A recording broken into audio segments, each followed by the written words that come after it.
আজকের গুরুত্বপূর্ণ আঞ্চলিক সংবাদে সবাইকে জানাই স্বাগত। আজ হলো 9 নভেম্বর 22 কার্তিক রবিবার। আজকের সন্ধ্যার বরাক উপত্যকা তথা আসাম এবং দেশের গুরুত্বপূর্ণ বিশেষ বিশেষ খবরগুলি হলো: শ্রীভূমির 4 কেন্দ্রেই জয়ী হবেন কংগ্রেস প্রার্থীরা, দাবি দলের সভায়। সংখ্যালঘু বিভাগের কর্মকর্তাদের সংবর্ধনা নিলামবাজারে। আজ সকাল থেকে গোয়ালপাড়ার সংরক্ষিত বনাঞ্চলে উচ্ছেদ অভিযান শুরু। রাঙ্গাপাড়া হাসানপুর সড়কের কালবাটের দুপাশে বেহাল অবস্থা, ফুসছেন এলাকাবাসী। অর্কেস্ট্রা নাইটের নামে জুয়ার আসর, সলগইয়ে পুলিশের অভিযানে ধৃত এক। বিধায়ক বিজয় মালাকার বনাম সাংসদ কৃপনাথ মালা। বিধানসভা নির্বাচনে রামকৃষ্ণনগরে দলীয় মনোনয়ন চাইবেন না কৃপনাথ।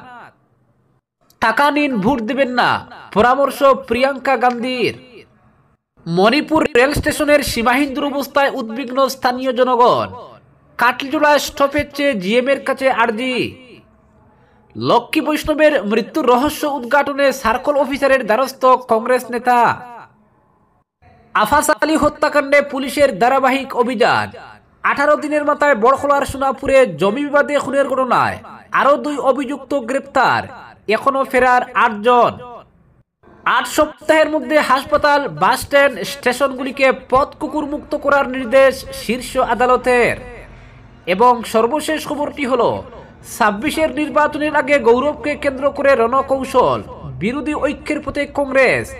12 নভেম্বর ঐতিহাসিক বৈঠকে বিজেপি বিরোধী মঞ্চের প্রস্তুতি। ইউডিএফকে বাদ দেওয়ায় বরাক ও নিম্ন আসামে প্রশ্নের জড়, আসাম রাজনীতিতে নতুন মোড়। এবারে শুনুন বিস্তারিত খবর। গৌরব গগৈ প্রদেশ কংগ্রেস সভাপতি হিসেবে দায়িত্ব গ্রহণের পর থেকে কংগ্রেসীরা যেমন অক্সিজেন ফিরে পেয়েছেন, ঠিক তেমনি মুখ্যমন্ত্রী ডক্টর হিমন্ত বিশ্ব শর্মা দিশেহারা হয়ে পড়েছেন। রাজ্যের উন্নয়ন নয়, বিরোধীদের কার্যকলাপ নিয়ে দুশ্চিন্তায় রয়েছেন মুখ্যমন্ত্রী। এমনকি পাতারকান্দির প্রাক্তন বিধায়ক কার্তিক সেনা সিনহা কংগ্রেসে যোগদান করায় বেকায়দায় পড়েছেন রাজ্যের মন্ত্রী কৃষ্ণেন্দু পাল।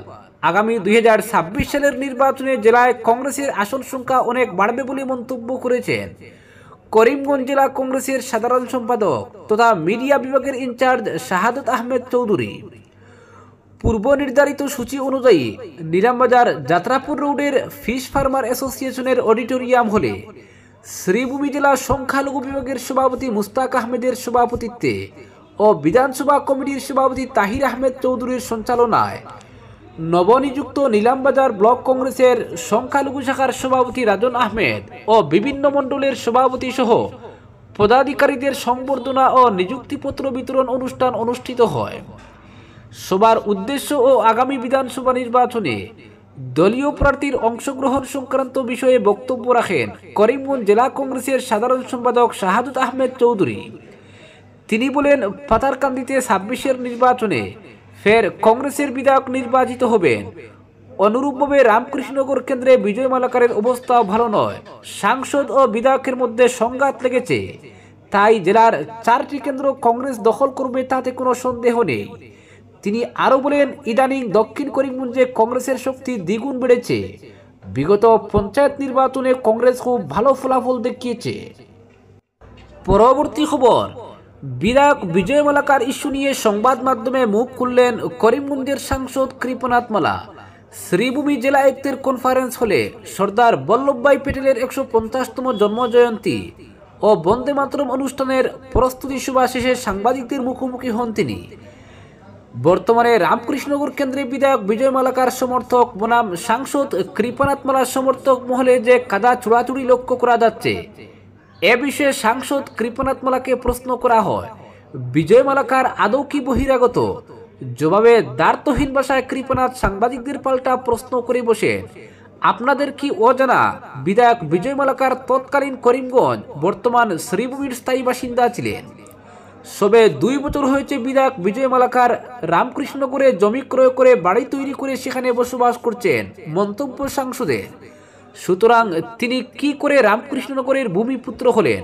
তাহলে ভূমিপুত্র না হলে বিজয়ের কি রামকৃষ্ণনগর কেন্দ্র থেকে নির্বাচনে প্রতিদ্বন্দ্বিতা করার অধিকার নেই?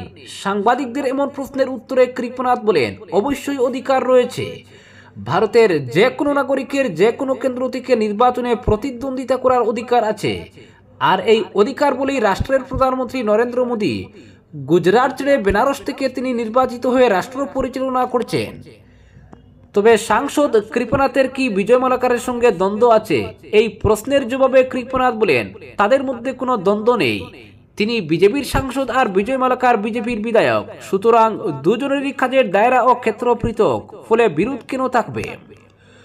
অন্যদিকে বিজয় মালাকারের শিক্ষাগত যোগ্যতা নিয়ে সাংসদ কৃপনাথ মালাকে প্রশ্ন করা হলে বলেন, তিনি শুনেছেন বিধায়ক বিজয় মালাকার নাকি সংস্কৃত বোর্ড থেকে মাধ্যমিক উত্তীর্ণ হয়েছেন, তবে এর বেশি আর কিছু তার জানা নেই বলে জানান সাংসদ। এদিকে ২৬-এর রাজ্য বিধানসভা নির্বাচনে তিনি কি রামকৃষ্ণনগর কেন্দ্রে দলীয় মনোনয়ন চাইবেন জানতে চাইলে কৃপনাথ এক বাক্যে এমন সম্ভাবনা খারিজ করে দেন।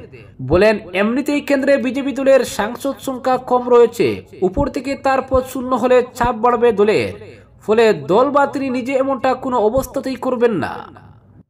পরবর্তী খবর, বিহারের জনগণকে অদ্ভুত পরামর্শ দিলেন কংগ্রেস নেত্রী প্রিয়াঙ্কা গান্ধী।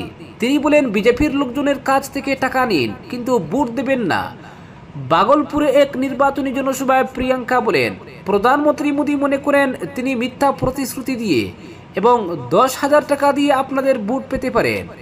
বিহারে গত 20 বছর ধরে তাদের সরকার আছে এবং তারা মহিলাদের জন্য কিছুই করেনি, তারা নিরাপত্তাও দিতে পারেনি।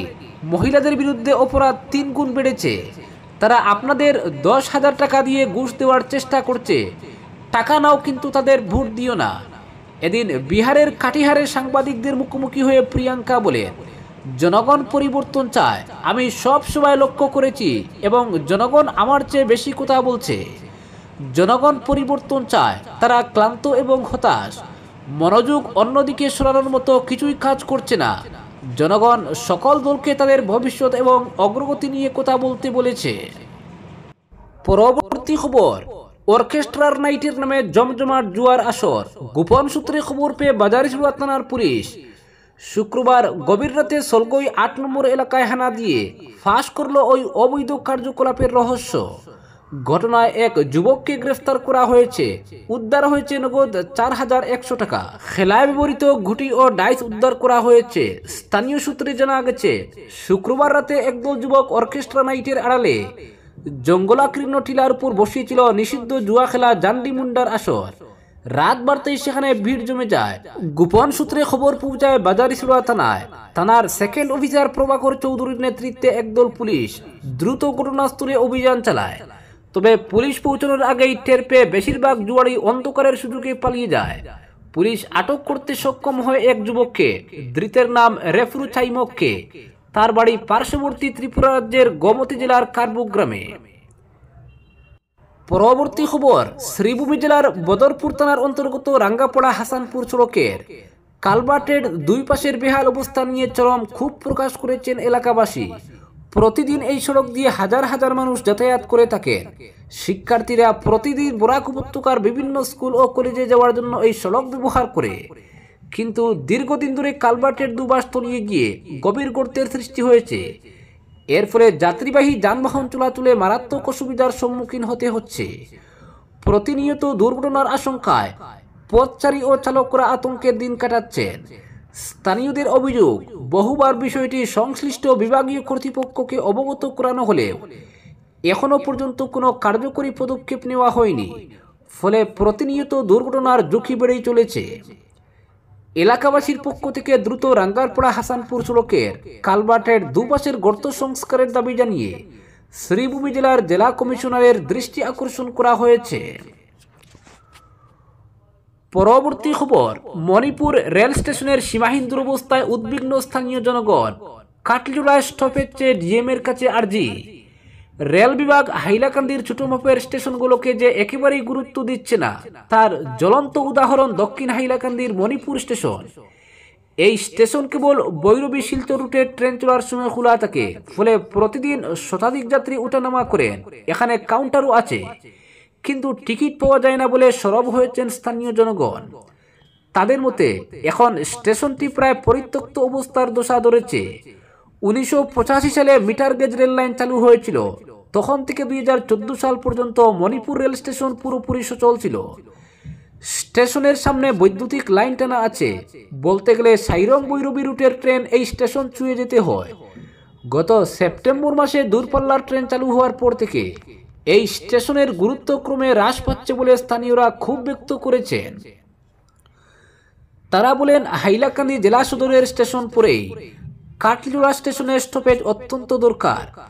কাটলিজোড়া স্টেশন স্টপেজ বঞ্চিত হওয়ার ফলে মণিপুর স্টেশন এলাকা সহ 5টি জিপির 50,000 মানুষকে ট্রেন ধরতে হলে অযথা 20 কিলোমিটারের গাড়ি ভাড়া দিতে হয়। ইতিমধ্যে এলাকার জনগণ দূরপাল্লার ট্রেনের স্টপেজ কাটলিজোড়া স্টেশনে দেওয়ার জন্য রেলের জিএমের কাছে আর্জি রেখেছেন।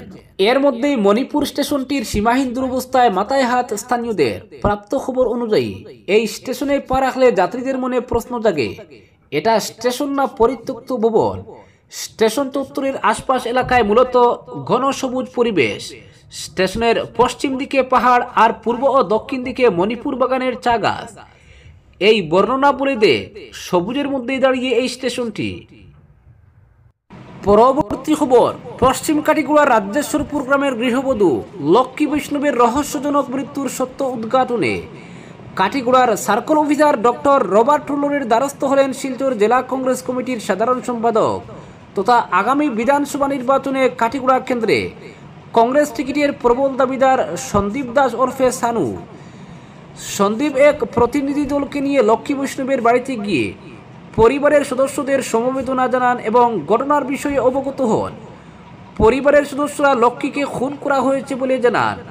লক্ষ্মীর স্বামী সুশীল বৈষ্ণব খুনের অভিযোগ এনে গুমরা পুলিশ অনুসন্ধান কেন্দ্রে এজাহার দায়ের করেছেন।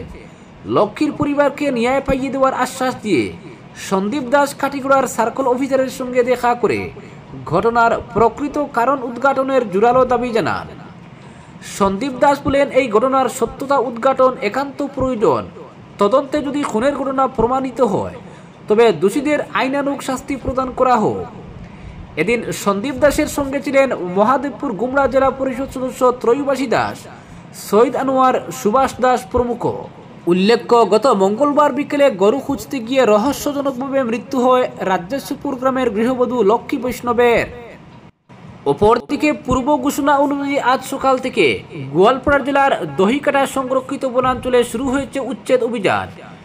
9 ও 10 নভেম্বর এই সংরক্ষিত বনাঞ্চলের 1143 বিঘা জমিতে উচ্ছেদ চালানো হবে বলে প্রশাসনের পক্ষ থেকে আগেই জানিয়ে দেওয়া হয়েছিল। সে অনুযায়ী আজ সকালে এই অভিযান শুরু হয়। ভোর 5টা নাগাদ প্রশাসনের বুলডোজার বনাঞ্চলের ভিতরে প্রবেশ করে এরপরই শুরু হয় উচ্ছেদ। প্রশাসন ও পুলিশ জানিয়েছে, কিছু উচ্ছেদকৃত ব্যক্তি অভিযান ব্যাহত করার চেষ্টা করেছিল, তবে পুলিশ ও জেলা প্রশাসন দ্রুত পরিস্থিতি নিয়ন্ত্রণে আনে। এভাবে দাহিকাটা সংরক্ষিত বনাঞ্চল এলাকা থেকে প্রায় 1000 বিঘা দখলকৃত জমি মুক্ত করা হয়। All India United Democratic front অর্থাৎ AIUDF নেতা আব্দুল হাইকে অভিযানের সময় ঘটনাস্থল থেকে আটক করা হয়। জেলা প্রশাসনের পক্ষ থেকে জানানো হয়েছে, মুখ্যমন্ত্রীর সাম্প্রতিক ঘোষণার পর কিছু দখলদার ইতিমধ্যেই স্বেচ্ছায় জমি খালি করে দিয়েছিল, তবে সংরক্ষিত বনাঞ্চল পুরোপুরি মুক্ত করতে প্রশাসন অভিযান চালিয়ে যায়। এদিকে এই উচ্ছেদ অভিযানের সময় সেখানকার বাসিন্দাদের মধ্যে কান্নার রোল উঠে। অনেকেই নিজের ভিটেতে দাঁড়িয়ে বারবার প্রশাসনের কর্তাদের ফিরে যাওয়ার অনুরোধ জানাতে থাকেন। দহিকাটা সংরক্ষিত বনাঞ্চল বহু বছর ধরেই অবৈধ দখলের সমস্যায় ভুগছে, যেখানে ধীরে ধীরে অবৈধ বসতি স্থাপনের মাধ্যমে বনাঞ্চল দখল করা হচ্ছিল। তবে এখনও পর্যন্ত প্রশাসনের পক্ষ থেকে জানানো হয়নি যে কিছুদিনের মধ্যে অন্যান্য জেলায় যেখানে বন দখলের ঘটনা ঘটেছে সেখানে একই ধরনের অভিযান চালানো হবে কিনা। আজকের বিশেষ সংবাদ এখানেই সমাপ্ত।